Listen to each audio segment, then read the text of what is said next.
Hello everyone, this is part 6 of What If Naruto Got Lost During His Training TS, and I hope you guys enjoy this video and to like, to subscribe, to share, and check out the playlist, to see more comment down below. Now let's start the intro. They call me a god. They call me a god. They call me a god. Join my membership, the perks are great. It's in the description. Be sure to like and subscribe. It had been only 2 weeks since Kyonshi had instructed Naruto to be in his office to start his apprenticeship. This also left Naruto with only 2 weeks left to do as he pleased. Which is why Naruto was somewhere in the middle of the desert surrounded by 2,000 clones, 50 giant spiders, and 50 giant scorpions, all of whom were constructing an oil rig. The blueprints and such were found by some of Naruto's scholar clones in the library. Those clones were also reading up about health, hygiene, and the culinary arts. Due to originally being able to tame 25 giant spiders and scorpions, Naruto had also managed to tame an additional 25 more of each species. Which in effect made traveling a whole lot easier. It also made discovering new things a whole lot easier. The scorpions and spiders had discovered a large deposit of black gold, which Naruto decided he wanted. So he created 2,000 clones to help him get it, as well as 2,000 scholar clones to find out how to get the thing. Naruto needed 2,000 clones at the construction site due to half doing the actual construction, 1/4 running back to the desert outpost for supplies and material, and 1/4 defending the site from invading animals, creatures, beasts, and those pesky sandfish. Apparently the spiders could spin some really tough silk. Depending on the spider, the silk would either be hard as steel or as silky as, well, silk. As for the scorpions, those stingers of theirs and pinchers were good for cutting things and poking holes into things. The poison that they could secrete out of the tip of their tails had different properties depending on what the scorpion needed. It could be as clear and harmless as water, and it could also be as corrosive as acid. For some reason the scorpion was one of the only things that was unaffected by it. The other thing was diamond, and the last thing was anything coated in chakra. Chakra-enhanced water is also the only thing that could get rid of the stuff. It had taken the whole day, but in the span of that day the rig was completed and operational. It was held up above the sandy sea by lots of really thick glass pillars. Due to boredom, some of the scholar clones had further researched fuinjutsu, the art of seals. With this knowledge, and through trial and error, clones were so useful, Naruto was able to place a number of seals on the oil tanks and barrels to allow more space within, as well as to make sure that nothing bad happens to the containers as well as that which was contained. After the completion of the oil rig, Naruto once more set out into the desert accompanied by the original 25 scorpions and 25 spiders, as well as 50 clones. They headed in the direction of the jungle. The goal was to actually find a swamp. A big one. After running for 3 days, Naruto and company arrived at the edge of the jungle. Once there, Naruto created 2 more clones. He had all his companions split into 2 groups. Each group would go in a separate direction in search of a swamp. When a group found one of the clones would dispel itself, to relay the location to Naruto, who would then instruct the other group via chakra link to go wherever the swamp was located. Naruto would be the only member of group 3, he too would be looking for a swamp. 3 hours later Naruto came across the other 2 groups. For some reason they had come across the same swamp, but luckily they had found different things in the parts they were close to. Group 1 found not only swamp water, but also quicksand. Group 2 had found not only swamp water but also several tar pits. Luckily none of their rides had fallen in. Naruto on the other hand had just found the swamp. He landed in the water after missing the branch of the next tree he was aiming for. They found the swamp. So Naruto created 1,000 more clones. He split them up into 10 groups. Group 1 would be in charge of construction. Group 2 would be in charge of transport. Group 3 would be in charge of catching the fish in the swamp. Group 4 would be in charge of gathering the tar from the pits. Group 5 would be in charge of gathering the quicksand. Group 6 would be in charge of taming any giant antlions that Group 5 might encounter. Group 7 would be in charge of site security. Group 8 would be in charge of transport security. Group 9 would be in charge of walling up, or fencing off the swampland. Group 10 would be in charge of adding seals to the walls, seals that would help in the defense of the swampland from trespassers, and other things. Along with the oil rig research, the scholar clones had researched about swamps. This fascination was brought about by Naruto's connection to the Gama clan. The quicksand was just a thing some of the clones came across, and the tar was just something that looks cool. The information about the antlion was gathered when Naruto was preparing for his bug war. Naruto's plan was to turn the swampland into fish ponds, a fish farm of sorts. Realizing that he knew nothing about fish, he created 1,000 clones to go research about the topic. For some reason, fish was one of the few things that didn't have a bigger form. They came in normal sizes, but what they lacked in size they made up in number as well as in variety. There were literally thousands of different species, and as Naruto would soon learn, not all of the water in the swamp was fresh water. Once he gained the knowledge of the 500 clones that stuck to the original assignment, he created another 1,000 clones to man the fish farm.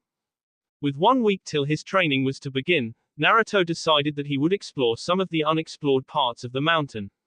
Maybe he could find something else to tame, to mine, to gather, to etc.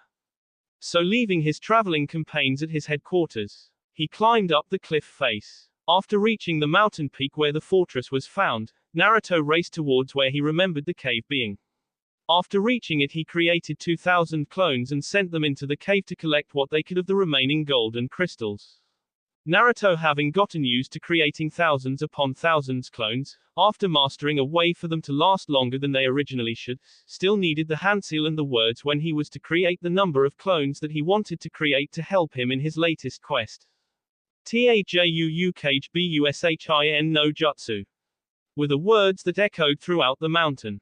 250,000 clones materialized before his very eyes, all of which pre-programmed to scour what of the rest of the mountain that they could. Clones scrambled in every direction, each one seeking something that would interest them, and in turn interest their creator. With speeds that as far as Naruto knew only ninja could move at, the clones traveled the impossibly massive mountain. 100 of which accidentally dispelling themselves in their rush. The torrent of information bombarding Naruto's mind a mile a minute. Unable to handle the strain on his mind, the blonde-haired idiot passed out. The first day of his last week of freedom was spent in dreamland. Waking up on the ground the next day, Naruto changed his clothes into a fresher set that he thankfully kept in a storage scroll, that also held a variation of the menu found in the mess hall.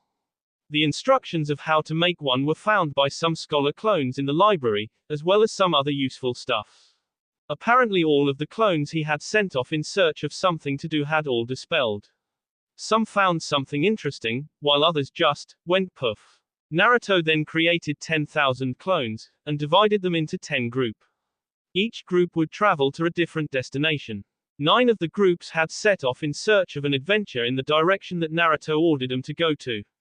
While Group 10 was left to accompany Naruto to another cave, a few miles away from the cave he was near. Naruto's group was the first one to reach the destination. The cave entrance was just a small hole in the mountain. It was small enough for only 5 clones to pass through at the same time. Already knowing what to expect, he had the clones just run into the cave. He ordered them to hide themselves as best as they could once they reached the massive cavern at the end of the tunnel.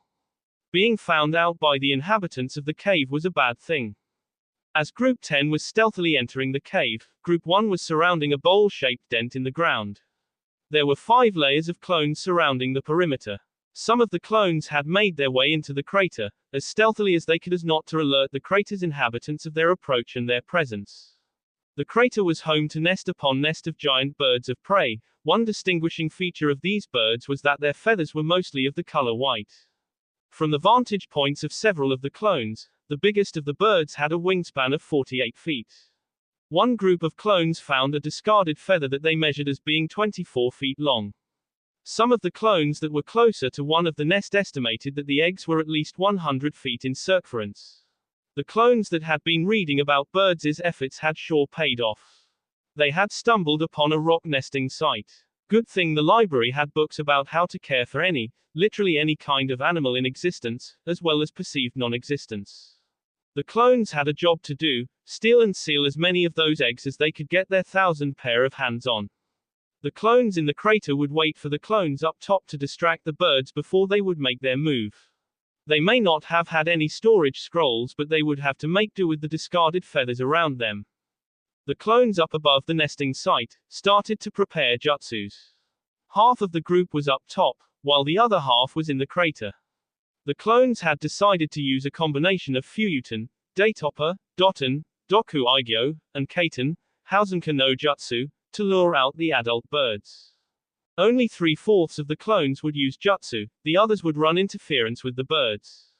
At a predetermined time, the first group of jutsu uses let fly a storm of fireballs in the direction of the many nests in the crater. This storm was followed by a strong blast of wind from the second group, thus increasing the size and power of the fireballs. The birds quickly reacted by taking to the skies, thinking that their nests would be protected from the attacks. Rising above the mouth of the crater, the birds started to dive bomb the clones. Just before the birds would hit the clones, who had now directed the projectiles at the flying birds, the third group of jutsu uses fired literal fishes made of rock, mud, and basically earth at the approaching birds of prey. Those that were too close to pull up in time were injured by the hundreds of solid fish that slammed into their boss. There were literally hundreds of the blasted things in the air, circling the clones, while at the same time avoiding their attacks. While the clones up top were successfully keeping the adults occupied, the clones in the crater quickly made their move. They sealed away half of each clutch worth of eggs, which totaled to around 2,500 eggs all in all. The birds in the sky had noticed little ants moving to and fro near and in their nests. The birds that noticed this alerted their fellows, and decided that it was time for them to go on the offensive. Half of the birds stayed in the air, while the other half shot down like rockets towards the nesting area. Upon landing, they moved as quick as they could to the nearest clones to take them out. Caught by surprise, more than half of the clones had fallen to the surprise attack. The remaining clones made a mad dash for the mouth of the crater. But they didn't forget the storage feathers. 200 clones scrambled out of there as fast as they could. The other 50 of their number stayed behind to buy them some time, by fighting the birds. Some of the clones formed tornadoes of water to surround their boss as they rushed the birds, injuring many before they succumbed to chakra depletion. Other clones surrounded themselves in tornadoes of fire, that would not only scorch the earth, but also burn anything that touched its walls. Those clones too rushed the birds, and they too, in time would run out of chakra. Some of the birds would take to the air and try and blow the clones away, but the gale force winds that they produced by beating their wings just strengthened the towers of fire. The wall of fire burned brighter than the clones would ever be able to burn. This aid from the birds would help the fire clones to injure more birds than they had originally planned on taking out of the fight. The clones that were buying time for the retreating clones were careful not to harm the remaining eggs. They knew that wiping out the whole nest would be a really bad thing. For one, it would be like they had committed genocide. They knew that their creator would not be able to handle the guilt that would bring about. Some of the other clones would power up multiple elemental dragons to fly in the sky and intercept the birds. The rocks were something else. They battled using their beaks, claws, wings. Everything they got when they were confronted by these dragons. They viewed the dragons as a greater threat as compared to the clones. All the birds quickly engaged the dragons. Noticing what the clones down below had done, the remaining clones up top started forming their own elemental dragons. Somehow they were able to make it possible for the dragons to fly in the sky free and unencumbered. Some of the clones got the idea of multitasking. These clones would pair up and jump on the heads of the dragons. One clone would control and maintain a dragon, while the other would breathe out attack ranging from air bullets, to grand fireballs, to jets of hot water, that would be directed at nearby rocks. The clones had been fighting for hours. The retreating clones had yet to climb out of the crater. Going down was one thing, going up without getting killed was another. It was nearing sundown, and the battle still raged on. There were still some 600 clone in the battlefield, while the rocks still numbered in the hundreds more than the clones.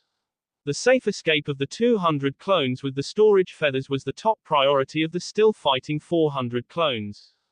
Clone Group 2 had made it to a waterwall. It wasn't the waterfall that intrigued them, it was the creatures that were living at the foot of the waterfall. The waterfall itself was a staggering 8,000 feet tall. It was also 35,500 feet wide. At its base was a lake with a single opening that led to a river, that if followed would lead to another waterfall, the foot of which would be somewhere in the surrounding jungle, in an unexplored area for Naruto. The lake itself was 572 miles at its widest point, and it was 1,784 miles long, and it had a depth of 895,756 feet at its deepest part. Starting from the water's edge to the treeline was white sand, plain white sand. At the edge of the shores of the lake various kinds of trees could be found. Trees that could not be seen from the roof of the fortress due to numerous illusions. The surrounding forests and jungles were inhabited by both regular-sized and super-sized creatures. The creatures living in the water ranged from things that should be extinct to things that should not really even exist.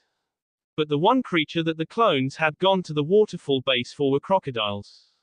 A certain species that to most of the rest of the world should be extinct. They were known as, according to the scholar clones research, Sarcosuchus aka supercroc. The longest one that the clones could find was 40 feet long. Like most crocs, these monsters kept their eggs safely tucked away in nests. It was time for the clones to split up into two groups. One group would distract the adults, while the other group would steal and seal some eggs into storage leaves. Naruto and his clones would later play God with the eggs and manipulate the DNA into giving the crocs a tougher hide. Their hide would be made out of some kind of organic metal. Back to the matter at hand, the nests were hidden somewhere either in the foliage or on the shore. The clones had a difficult job ahead of them. Not only were they supposed to avoid getting maimed by the crocs, but they would also have to avoid certain death from the other inhabitants of the lake, as well as the surrounding green. 1,000 clones versus possibly thousands of other creatures was not good odds. To get the attention of the crocs, a fourth of the diversionary team jumped into the water with kunai in hand. An advanced henge later, they were 10-foot-long scorpions with flippers instead of legs in the water, but even in this form they had no chance against a fully grown supercroc, so they improvised. Swimming around, the 125 clones spotted a pod of dolphins. Adding chakra to their flippers and fins, the clones rushed the dolphins and started cutting into their causing scent of blood to fill the water. The clones succeeded in catching the attention of not only the crocs but also every other predator in the lake. The other 125 clones that were on the water's surface noticed something had gone terribly wrong. They noticed this just as their brothers shot out of the water and ran towards land with a school, pod, or horde of other things right on their tails. The clones on the surface followed their brothers shortly after. The clones had caused the predators to enter a bloody brawl. The bloodlust in the area was suffocating. The predators paid it no mind, but the other creatures in the area ran or swam for cover immediately. The other half of the diversionary team had been splitting the water wall as well as standing on the rocks protruding out of it. But these clones had to bolt from their positions due to the number of carnivorous things that were coming out of the waterfall to join the brawl. The brawl had been raging for more than 2 hours already. The smell of spilt blood had attracted the land predators to the lake, which gave the clones a lot more problems than they thought they could handle. The clones that were searching for the eggs had finally finished their searching, stealing, and sealing. They were also able to get eggs from other reptiles. They signaled to the other clones that they were done, and were about to leave when their path was blocked by rampaging mammal, reptiles, and other such creatures. The clones were trapped between the Crimson Lake and the Forest of Death. So the clones decided to fight their way through, so they rolled up the storage leaves, and tied them with some vines, and secured them to a clone, one clone that the other 499 would protect. The clones ran for it through the fighting forms of the predators. Some herbivores had unfortunately joined the fray. While the clones ran, those at the edges of the group were spewing mud on the ground from their mouths. The mud would then rise up somehow and form rock-hard walls that would prevent anything from passing through and dispelling the clones. To make the ride back to the fortress faster, the clones at the back of the rushing column created some swiruis that the other clones jumped on to ride on. These water dragons combined with the chakra of all the clones flew through the dense forest and some jungle swifter than the clones were originally moving at. Darkness was creeping in, when the dragons broke through the tree tops and started to soar above the trees, but no higher than the roof of the fortress in the distance. Soon the dragon riders noticed a fierce sky battle between some dragons and some giant birds. One of the clones formed a dragon, and leapt onto it, while another one joined him as his jutsu support. The two-man reconnaissance team then flew off in the direction of the battle to get a closer look.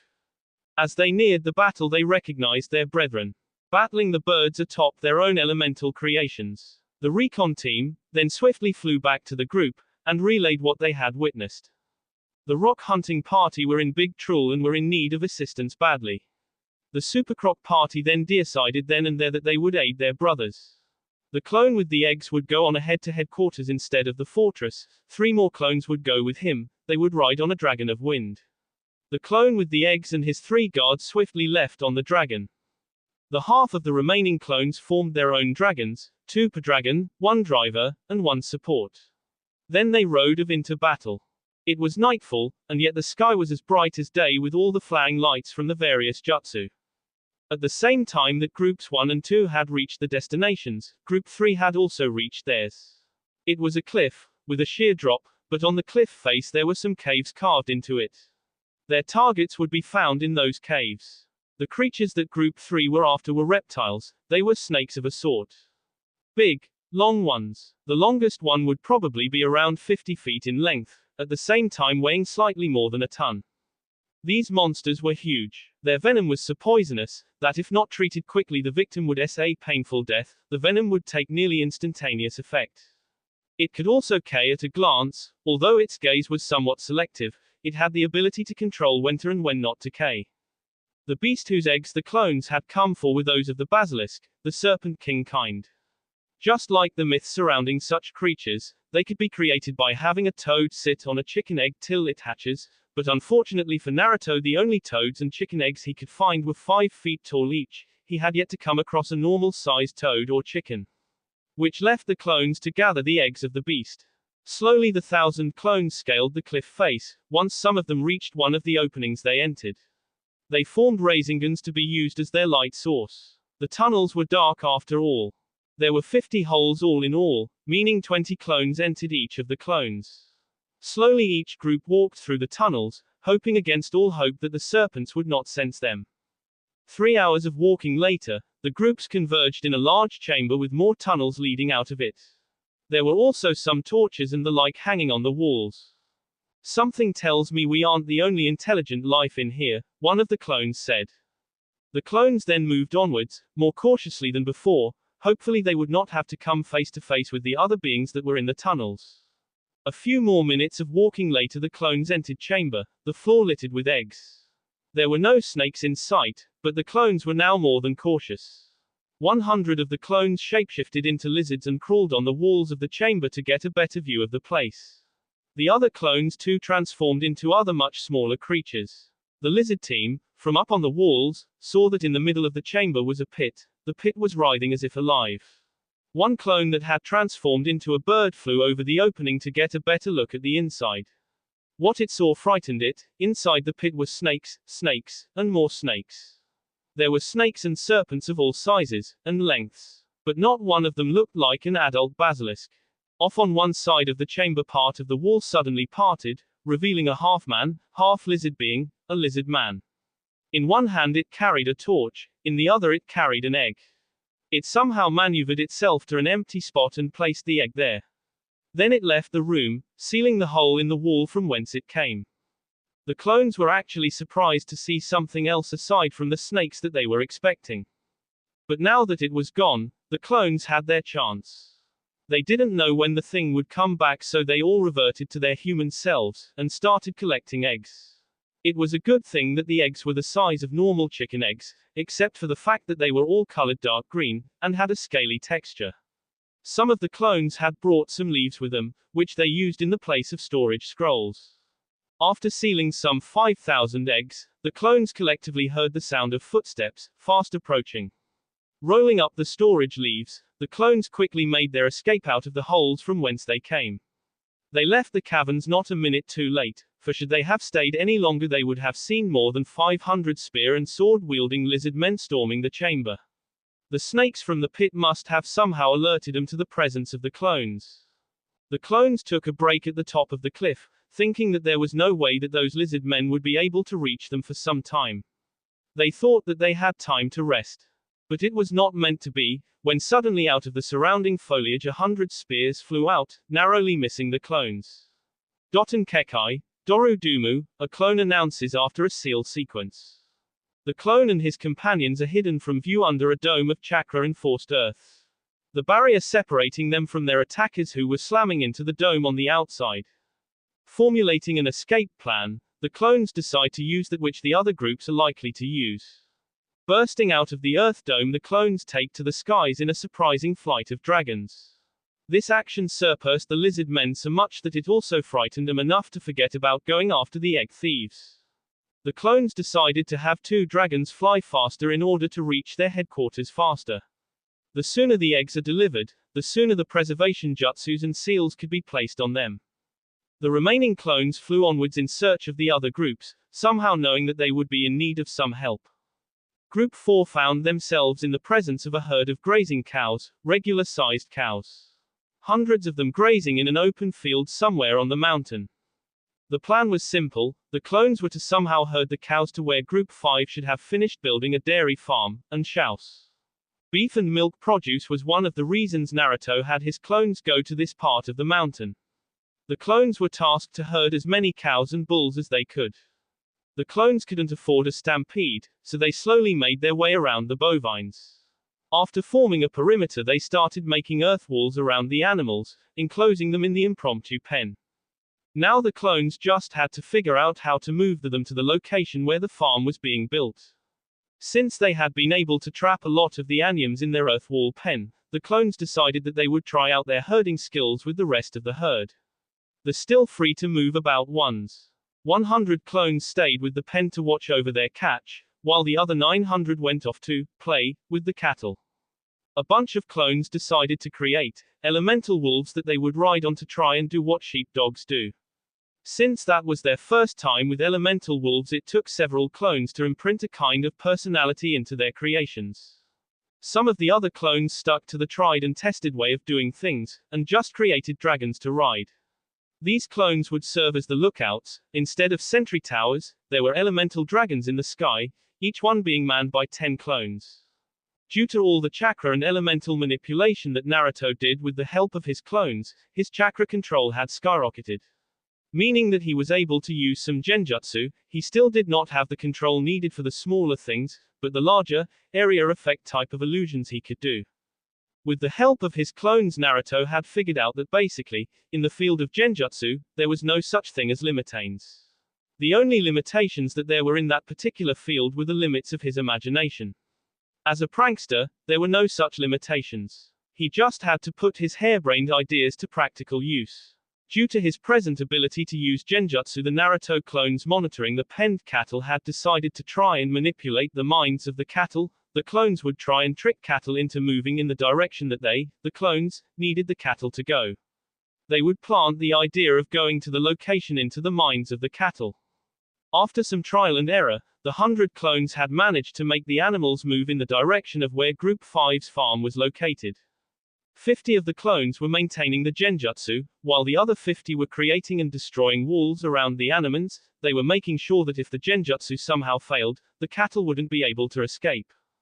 The clones that were fooling around with the unpenned cattle were having some luck of their own. The sheepdog idea seemed to be working.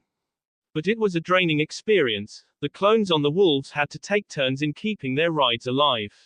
Keeping the elemental wolves alive like they were was still something the clones had not come up with. Amaterasu had gone to sleep and left Tsukiyomi to bathe the land in his light. Sometime before dusk, Group 5 had finished their task, thanks in part to Group 6 who had found the pigs near to Group 5's place. Sometime after sunset was when Group 4 and lots of cattle made it to the farm, ranch, whatever. Group 4 dispelled their wolf creations, and began to help out with the duties of the newly constructed and populated farm. But not all the clones of Group 4 were helping out. The ones on the dragons had noticed the light show in the distance, and went off to investigate. Group 7 and 8 had met up after not being able to find the creatures that they were sent off to find. It seemed that the creatures they were looking for, the rhinoceros and elephants, had migrated or something. But there was something else that they had found: Ankylosaurus. Beast of burden and tank all rolled up into one. Just one problem: there were too many of them. The clones needed to find their nesting grounds, so that they could steal and seal some eggs. Training from birth is easier, and better than taming then training. The clones had their work cut out for them. The 2,000 clones split up into 40 much smaller groups to search for the nesting grounds. The Ankylosaurus not yet noticing the clones. Luckily for the clones, The area that the clones were in was a rocky plain, with some bushes here and there, as well as some grassy areas littering the plain. More than half of the open plain was covered in ankylosaurus. These cold-blooded critters grew to be at most 35 feet long, standing at 11 feet tall, and weighing at most 10,000 pounds. These creatures' boss were covered with hard bony plates that served as their body armor against most attacks. They also sported a club at the end of their tails. For added protection, these critters had horns at the side of their heads, as well as spike along the sides of their boss. It took the clones 3 hours to find the nesting grounds, but they had encountered another problem. The nests were being guarded by the reptiles. There were just as many reptiles as there were nests. This posed a problem for clones. They were slow beasts, slow but heavy and strong beasts. It wouldn't be such a good idea for the giant lizards to destroy their own nests and shatter their own eggs. It would be counterproductive for both parties. The two groups of clones peered at the nesting grounds from a higher ridge of rocks that were overlooking the grounds. They needed a plan. They were losing daylight, and they were sure that as soon as they lost daylight, those grazing ones would return to their nests. The clones couldn't use any offensive or defensive jutsus to distract or lure the creatures away from the nests. So the clones had to think, and they had to think quickly. Some of the sentries that they had keep a lookout for any returning creatures had just reported that the creatures were ambling their way back to the nesting grounds. The only thing that the clones could think of was traveling underground and plucking eggs right from under the creatures' noses. Of course, this would lessen the number of eggs that they would be able to collect, but even just 2,000 eggs would be worth it. So the clones implemented their plan and used Doton jutsus to burrow beneath the rocky soil and travel the distance to the various nests, swiftly plucking the eggs one by one from the nest, then quickly returning to their places on the ridge. After all the clones had returned, they sealed the eggs in leaves that they had picked up from the surrounding foliage. Then they made their way towards their headquarters. There they would place preservation jutsus and seals on the eggs to keep them alive, until all the facilities that would be used to raise and care for them had been built. Group 9 had finally made it to their destination. It was a prairie found some 4,000 miles above jungle level being the jungle ring surrounding the mountain. The massive prairie ground was roughly somewhere midway up the mountain. This prairie was filled with miles and miles of grass. Grass that was being eaten by several herds of horses. Wild horses are animals that Naruto believed to be important. This thought was brought about by his growing military knowledge. Due to being a shinobi, Naruto wanted to learn more about fighting, not just hand-to-hand fighting as most ninja did, but everything else that had to do with fighting.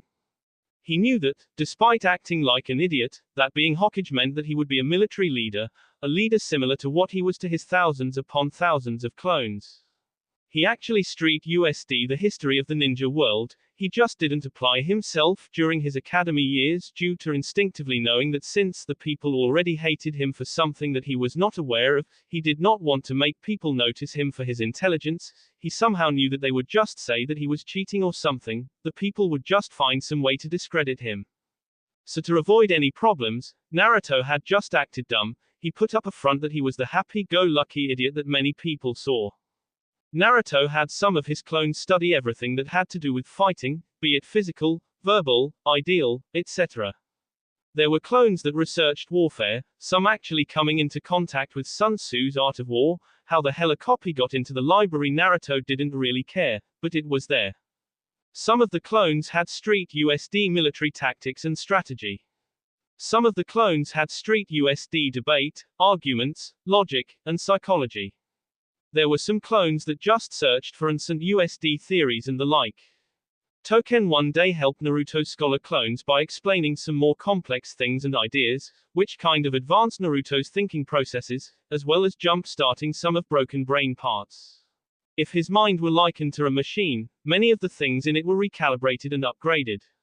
Naruto's Kage Bushin learning method had hot-wired his brain. This method of research, study, and development had somehow forced his brain to evolve somehow. His brain was forced to go beyond its previously set limitations. The mind is the most dangerous thing in existence. The mind has lots of untapped potential. Naruto's learning method forced his mind to tap into this potential. Horses, if his clones could get some, tame some, and train some, would be of great use to him once he was allowed to leave. Naruto during his short stay had quickly become a literal one-man army. He needed something that could be used as cavalry. Horses were the tried and tested creatures. Naruto knew from his history lessons that horses were used by samurai as well as the lords of the lands in the great armies. That being the reason as to why the 1,000 clones were trying to figure out a way to catch the horses. They had to find a way to corral the horses. The thought of using earth barriers had been suggested, but the clones pushed that idea aside due to possibility of the horses being faster than wall formation. They went with the next best thing they would do as the group that were tasked with collecting cattle. But instead of wolves, they would stick to dragons. Wind dragons to be precise. These elemental creations were the fastest ones that the clones could control and create. Their boss were held together by gale force winds. They would make the perfect boundaries to keep the horses within a wall formed by 1,000 wind dragons. The clones' only remaining problem would be where they would house, care, and train the horses.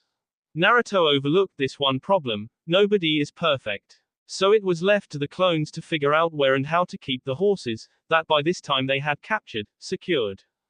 Half of the clones jumped off of their mounts, the remaining riding half utilized the crude control of chakra strings, which were more like cables, to control the riderless dragons. The demounted clones rushed to create some kind of solid corral, quickly going through some hand seals. The clones spewed out mounds and mounds of mud, that would quickly harden to form stone barriers and walls. The clones were forming large enclosures that would serve as corrals for the horses. The space was enough to hold up to 5,000 horses. Once they were done, some clones signaled to the dragon riders that they were ready, or the horses. Afterwards the clones began construction on the buildings that would serve as the living quarters, offices, and whatnot of the clones that were to be staying with the horses. It was a few hours later that the facility was completed. These clones, after finishing the duty, sent out 4 clones to inform headquarters of their success. Naruto and his clones had finally reached a massive chamber filled with crags, protruding rocks, smaller caves, and the like covering the walls of the chamber, boulders and the like littering the chamber floors. Another thing that Naruto and his clones took note of was the sheer amount of gold, jewels, and other treasures that also littered the floor of the chamber. Some clones that were able to get near the mouths of some of the smaller caves within the chamber were able to catch glimpses of hidden mounds of treasures. Naruto ordered his clones to hide themselves. The creature that they were seeking to gain was highly intelligent as well as highly dangerous. Naruto had his clones fan out throughout chamber, all of them still hiding. They were all searching for their prey. The species of reptile that Naruto was aiming to acquire was smarter than the others that he had his clone armies hunt for. These ones may not have been smarter than some of their fortress-dwelling cousins, but they were smart enough, and dangerous enough to have gained Naruto's attention. Naruto had previously encountered some of its other cousins in the Great Desert, the sandfish. Naruto didn't really care about the names of some of the other creatures in this place. This so-called land which Kyonshi rules over and most likely created somehow was home to a nigh infinite number of different species of animals. Too many names to remember, so Naruto just stuck to his nicknames for many of them. The beast that Naruto was hunting had scales from snout to tail tip. It moved on 4 legs, very different to the species that Naruto was used to, instead of gliding with the help of some kind of magic. His prey had a pair of wings, which were bat-like in appearance. As compared to their more intelligent and sleek cousins, these animals had some slightly more bulkier or muscular boss. These creatures had a snake-like end, just like their cousins, which separated their horned head from their boss. The jaws had rows upon rows of sharp teeth. At the tip of their tails were short blades that could be used for protection or defense. These creatures had the ability to breathe out the elements: fire, ice, lightning. Their roars were something that could frighten even the most fearless of creatures. Their paws had claws that were just as sharp as the blades on their tails or the teeth held within their jaws. Their claws were somewhat special, these having the same ability as felines. They could detract their claws. They came in different colors, as well as in different sizes. The largest one that Naruto and his clones had been able to spot was over 50 feet in length from snout to tail tip, with a wingspan of 75 feet from wingtip to wingtip. It stood at a height of 20 feet tall. These creatures were one of the many lesser dragons. They were known as Western dragons, which was according to some of the books that the scholar clones had memorized. Naruto decided to just refer to them as dragons. The large dragon that Naruto and his clones saw was resting in the middle of the massive cavern, on a mound of gold and jewels. Around it on similar mounds were smaller dragons. Naruto knew from the knowledge he had gathered, that these creatures had enhanced sense, which senses he did not know. As much as he would love to find out, he did not want to find out when the hunter become the hunted. He motioned for some of his clones to see what were inside the caves. While he and the rest of his clones continued hiding among the rocks, crags, and other places they could hide in. The knowledge that Naruto had accumulated did not contain the social patterns or behaviors of these creatures. He couldn't ask the dragons back in the fortress how these cousins of theirs behaved because they were of different species, and as intelligent as they were still very arrogant and did not care to associate themselves with less intelligent creatures, or rather with the less intelligent and self-aware of their kind. Naruto and his clones had forgotten to take into account the possibility that the dragons could smell them. Apparently these dragons had an enhanced sense of smell. Naruto and his clones learned this after a blast of flame was shot out of one of the holes in which the one of the clones had entered. This jet of flame alerted the resting dragons to the danger lurking within their cave. Quickly each and every one of the resting dragons rose up to their full heights, making use of their enhanced senses to seek out the trespassers. Naruto knew that the awakening of the cave dwellers meant that he and his clones could no longer hide. To survive, Naruto now had to fight. The nesting mothers started to come out of their cave nests to confront Naruto's clones. The fire, lightning, and ice that were being breathed out by the beasts were no danger to the eggs that Naruto was after, but they were a danger to Naruto and his clones. The dragon's behavior clued in Naruto to the very social behavior of the dragons. The dragons looked to be following the orders of the largest of them all. It seemed to be that the smaller dragons were being positioned in strategic locations nearer or closer to the mouths of the cave nests. They were the support for the nesting females. There were a lot of dragons in the cave, apparently a lot more than Naruto and the clones had originally seen, or noticed. Naruto and his clones were at a huge disadvantage. They may have encountered dragons before, but not in the numbers that they were facing in the cave. The clones spread out, and prepared for the sly confrontation that was about to take place. Naruto decided that if he was going to fight he would get to choose his opponent, and being the leader of his group, he would challenge the alpha male of the flight, while his clones would take on the others. Naruto and the bull being the large male, sized each other up, they circled each other wary of the capabilities and abilities of the other. As one the two leaders attacked. Naruto lashing out with his katana, the dragon with its claws. The dragon forced Naruto to parry and dodge the razor blades jutting out of the dragon's forelimbs. While Naruto was able to give the dragon many wounds. Frustrated at the lack of contact that it was making, the dragon started to use its teeth and tail blade as well. This action forced Naruto to bring out his kunai as well as using chakra-enhanced kicks. As the dragon's jaws came down on his form while a claw attempted to slash his guts open, Naruto blocked the slash, while at the same time kicking the dragon's advancing jaws. The katana that blocked the claws was covered in a thin layer of wind-natured chakra, thus Naruto was able to into the dragon's paw. The kick on the other hand was not strong enough to shatter the dragon's jaw, but it was strong enough to send the dragon's head back, and the dragon reeling back. Both opponents made some distance between each other, knowing that they could each take a short break from fighting one another. While they were taking their rest from their battle, they couldn't help but witness the actions of their comrades battling around them. Some were defending, while the others were attacking. Groups of clones were forcing earth, mud, and stone walls to jut out of the ground to protect them from the dragon's breath that was supposed to cook them. While other clones threw Rasengan bombs at the attacking dragons, these bombs were basically self-sustaining Rasengans that could be thrown. Naruto still had not been able to complete the incomplete invention of the Yondaime Hokage, but his latest way of using the attack was just what he needed at the moment. These clones, unlike their creator, had the time to form attacks. They did not need to rely on their kunai to ward off attacks and to attack in return. Several of the dragons had fallen to the Rasengan bombardment, but not the clones, save for the one that got found out, had been killed. The dragons had been using everything in their arsenal. Realizing that their attacks were not penetrating the defenses of the clones, some of the dragons were starting to give up, while the others just kept up their attacks in the hopes of outlasting their enemy. The dragons had seemed to forget that they had the power of flight at their beck and call, but that was a good thing. If all of them decided to take to the air, they would just crowd themselves and kill themselves in the process.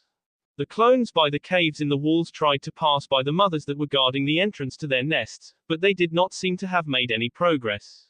The female dragons were tougher and more dangerous than the males that were fighting on the chamber floor. Some of the clones had already puffed out of existence due to the she-dragon's attacks. Back with Naruto and the bull, the two had already resumed their attacks. Their break had only lasted for a minute before they were back at each other's TS. Naruto decided that he needed to end the fight, since he doubted that he could continue fighting the large predator for the rest of the day and continue into the night. This was not a battle of attrition. This was a battle for leadership, as Naruto had realized.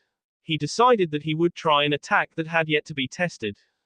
He would add chakra to his katana, but instead of just an added sharp layer, he would have the chakra form a chainsaw blade. Instead of just cutting into his opponent's skin, he would hopefully be able to cut through it. Hopefully gravely injure the beast. His plan was to either force the bull to back off, sever a limb, or worst case scenario was to KO it. The rest of his plan was to just run up to the bull and perform a jump slash. It was kind of a kamikaze plan, but if it didn't work he could just Kawarimi with a clone. The rest of the dragons inside the chamber somehow instinctively knew that the next few moments would be the deciding move of the battle for supremacy. Just as Naruto started his charge, the dragons just stared, watching and waiting for the outcome, the end of the battle which they knew was about to happen.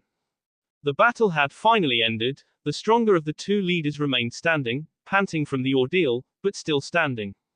But instead of the expected roar, which even the clones were expecting, the witnesses got a cry of, "Woohoo!" Naruto had won. His chainsaw katana had won him the fight, but at a cost. As happy as he was that he had won, he had had to resort to king his opponent. This win had resulted in a divided reaction from the dragons. Apparently Naruto and his clones had arrived hours before a majority of the eggs were to hatch. With the death of their leader, most of the dragons started to leave the cave in groups. Naruto and the clones decided not to pursue these leaving dragons. They took their hoard of treasure with them by sucking in their treasures and keeping it in the guts. Magic must help them do this, Naruto had to assume. The nesting females whose eggs had hatched, as well as those whose eggs had not hatched, left alongside the departing males. The females carried the young in their jaws and claws. The remaining dragons were all relatively young, only a few years old, but 5 of which were already 20 feet in length, their respective wingspans being 30 feet. Not all of them being male.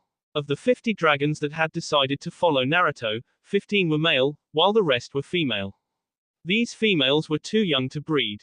Probably a year of 10 too young. Inside the now accessible caves the clones had found some clutches of eggs that remained. Each clutch that they had found contained around 30 to 40 eggs. These eggs the clones sealed into storage shells that they had found, the shells being the substitute for lack of scrolls. The dragon shells that were lying around had a golden sheen to them. It appeared that the hatchlings somehow after hatching were better than alchemists at creating gold. The shells were made of pure gold. The hatchlings seemed to possess the ability to transform their egg shells into gold. The egg shells themselves also seemed to have some property in them that allowed the hatchling breath to turn them into eggs. The unhatched eggs were silver in color, but were not made out of silver, just colored that color. They had the shape of a perfect spear, with a diameter of 6 inches. The nest itself was not surrounded by rocks. Being reptiles, the gender of the dragons was determined by the temperature in which the eggs were being kept in. The rocks were not of the same color as the rest of the walls and floor, they were black, as if a flamethrower had constantly been used to heat them. Another thing that the clones had noticed about the eggs was that when they were whole they were extremely hard, harder than the rocks that made up the nests. The clones couldn't figure out how the hatchlings could break out of the shelled prisons, so they just chucked it up to some kind of magic. While they were doing that, Naruto was figuring out how to communicate with the dragons. He tried talking to them, but that didn't seem to work out. He tried sign language, that didn't work either. He even tried shapeshifting into a dragon, but couldn't figure out how to communicate with the dragons either. Then an odd thought struck him, maybe the dragons were psychic. It was a possibility, so he tried meditating, and using his chakra tried to extend his thoughts out to the dragons. After an hour of trying, and before he decided to give up with that method, he seemed to have connected with the dragons.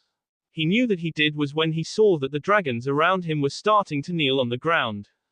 He had 900 of the clones travel to headquarters with the stored eggs for preservation seals and jutsu to be placed and used on them.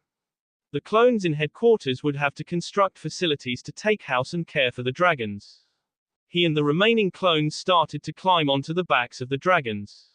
Naruto and his clones told the dragons what they wanted them to do by use of their thoughts. Although Naruto was not psychic, he expressed his thoughts using a controlled chakra pulse, which carried his thoughts. At the topmost part of the chamber, a series of caves, tunnels, and large holes bringing sunlight into the chamber served as the entrances and the exits of the chamber. 45 of the dragons had a pair of clones riding on their backs, sitting between their shoulder blades.